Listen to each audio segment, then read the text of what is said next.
What could be the largest grocery store merger in U.S. history is at a do-or-die point, with closing arguments this week in a hearing over whether the deal could harm consumers and raise prices by blocking competition.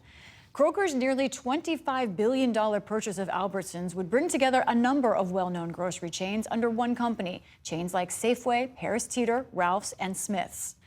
Earlier this year, the Federal Trade Commission filed a lawsuit to stop the deal, arguing it would eliminate competition. The companies say the merger would actually lower prices, allowing them to compete with industry titans like Walmart, Target, Amazon, and Costco.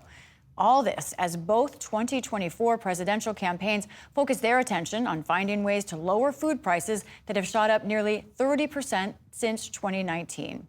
Jacqueline Pizer is the retail reporter at The Washington Post.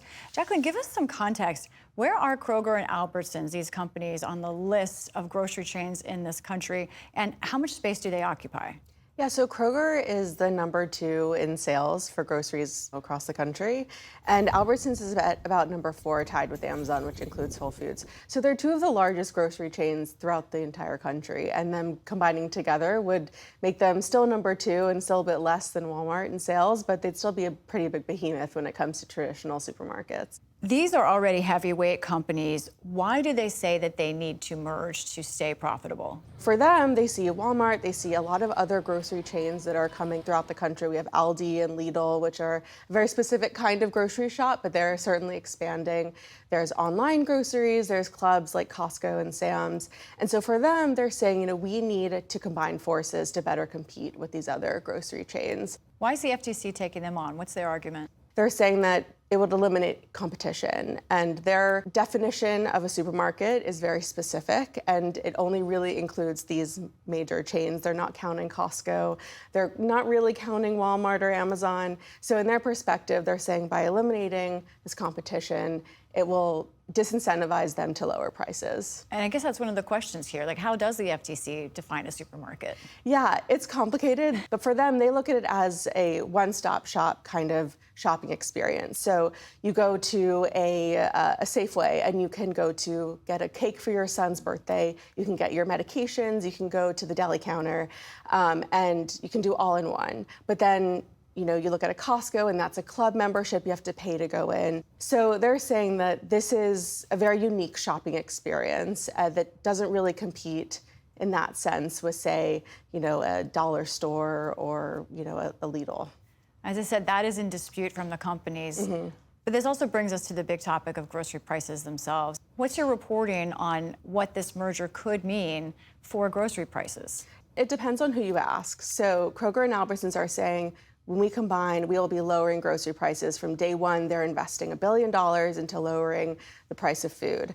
But the FTC is saying, well, not necessarily. They're combining forces. They don't have much competition, so why would they want to lower prices? But Kroger and Albertsons are saying, well, we need to be able to compete with Walmart. We need to be able to compete with Costco. And so the only way we can do that is by coming together, having more leverage over our suppliers, being able to have more efficient, production, supply chain, all of that. Some people who reporters and others like yourself are asking are the workers, because we certainly know that they would be affected. I hear that idea of more efficient management, as they're saying. Often that means cutting jobs. I want to play the words of a grocery store worker, a mom of two, who is now thinking about a former merger that she participated in when she was with Albertsons. One minute you have this job security that you've had for 24 years, and now you're needing to pivot to what am I going to do next, and how am I going to make money, and how am I going to support my family, how am I going to pay rent?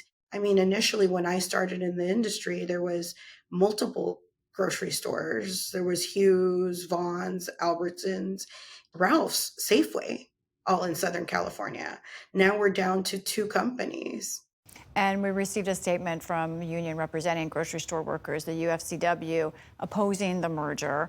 How did the companies respond when workers say, we're nervous, this means our jobs, our livelihoods, and our community on the line? Well, Kroger likes to say they're one of the only union shops that are left in grocery. And they said they've agreed to the collective bargaining agreements, that they are really good for unions, that those agreements are going to continue after the merger happens. But the workers are concerned. They're saying, having these two companies go up against each other is a really good way for them to get a better bargaining agreement. So they can threaten strikes. They can, look at the Albertsons across the street and say, hey, these guys got a great deal. We're the Kroger over here. We want an equally good deal. And not having that leverage anymore could, negatively affect them getting a better deal, better wages.